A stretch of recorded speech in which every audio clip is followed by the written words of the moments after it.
Certainly. Here's the entire passage rewritten in full as requested, without changing the length or key meaning. But with slightly refined language for smoothness and flow, suitable for publishing, narration, or video storytelling, all original. Imagery, emotions, and tone are fully preserved. Billy was just 10 years old when his father came home with a small, scruffy, puppy floppy ears, matted fur, and eyes round and bright like chestnuts glistening in the sun. The little dog trembled.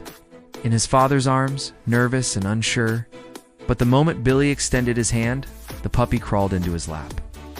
As if he had been waiting for that moment his entire life, they named him Max. From that day on, Max became more than a pet.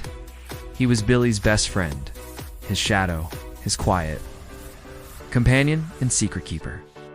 Wherever Billy went, Max followed tail. Wagging like a metronome marking the beat of their growing bond, they chased fireflies in the warm summer dusk. They built blanket forts in the living room. On rainy days, they sat by the window, Billy flipping through comic books while Max rested his head gently on his knee. And every night without fail, Max curled up at the foot of the bed, breathing softly, saying in his own way, "I'm here. You're safe." Billy's parents often smiled at the pure connection between their son and the dog. It was simple, honest, unspoken. No matter what the day brought, scraped knees, failed math tests, or lonely lunch periods, Max was there. Loyal, loving, steady. It was a childhood stitched together with laughter, muddy paw prints, and warm fur. Neither of them knew it then, but those small, ordinary days were building something extraordinary, a friendship that would last a lifetime. As Billy grew older, life pulled him in new directions. High school arrived with new friends, late nights, and a part-time job at the grocery store. The lazy afternoons spent chasing Max became rare. Max, slower now, still greeted Billy every night, tail wagging, his eyes full of love. And each evening, he curled up at the bed's foot, just like always. Then came college. It was out of state, far from the quiet town they called home. Billy packed up, hugged his parents, and bent down to give Max one last pat on the head. Max tried to follow, but Billy gently closed the screen door. "I'll be back soon, boy," he said. "I promise." But weeks turned into months, months into years. Billy returned now and then for holidays, but it wasn't the same. Max had aged. His muzzle turned white. He didn't run anymore. He walked with a limp and stiff legs. Still, he sat at the window every afternoon, watching the road. Ears twitching at every passing car, he waited. Through rain and snow, seasons changing, and birthdays passing, Max waited. Because in his heart, Billy had promised. Billy swept up. In adult life work, Bill's relationships often thought of Max, sometimes even dreamed about him. But there was always something that kept him from going back. It's always something that came first. But Max didn't understand time like people do too. Max, love never faded with distance. It never grew cold with silence. It just waited faithfully, patiently. By the window, it was a cold December evening when Billy finally came home. The streets of his childhood looked smaller, quieter, softer with age. The trees stood bare, rooftops dusted in snow. Billy didn't plan to stay long, just a short visit before flying back to his fast-moving life. But something inside tugged at him, a quiet ache that had been growing for years. He pushed open the creaky gate, stepped onto the porch. The house was just as he remembered, warm, filled with echoes.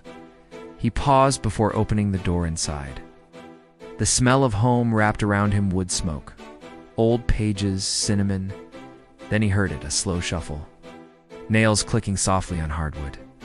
Max, the old dog, rounded the corner, thin, legs unsteady, his fur now mostly white, eyes cloudy but unmistakably Maxed. They stood still, then Max stepped forward. And again, Billy dropped to his knees. "Hey boy," he whispered, voice trembling. "Home." Max nuzzled into Billy's chest, breathing in the scent of the boy who had once been his entire world. His tail gave one to soft thumps. Billy wrapped his arms around him and wept, face pressed to that familiar fur. That night, for the first Time and years, Max slept at the foot of Billy's bed. The wind whispered through the house, and for a moment, the walls seemed to sigh as if the missing piece had returned. Max didn't stir much in the night, his breathing soft, slow, and peaceful. And when the morning light spilled across the floor, Billy stirred, but Max did not. He had waited. And now, his boy was home. The sun rose gently that morning, casting gold across the old floorboards. Billy opened his eyes to the warmth of home, but something was different. The room was still, too still. He looked to the foot of the bed. Max lay peacefully, head on his paws, body still. Billy sat up slowly. "Max," he whispered. There was no answer. No sound. Billy reached out and touched Max's fur. Still soft, still warm, just like always. But Max had gone quietly, gently, as if he had been waiting for that single moment, and then let go. Tears welled in Billy's eyes and rolled down his cheeks. He wrapped Max in a blanket and carried him outside into the crisp morning air. The backyard was silent, save for the wind rustling in the tall oak, the tree they used to run beneath, where Max once chased squirrels with puppy joy. Billy dug the grave himself, each shovelful full of memories, each pause a breath of gratitude. He laid Max to rest beneath the old oak and placed a smooth stone above him. On it he carved the words, "You waited. I'm home. Thank you, Max." Billy sat by the grave a long time. No words, just stillness. Just the steady rhythm of healing. He had been many things in life. Student, worker, traveler. But in Max's eyes, he had only ever needed to be one thing, a friend. And in the end, that had been enough.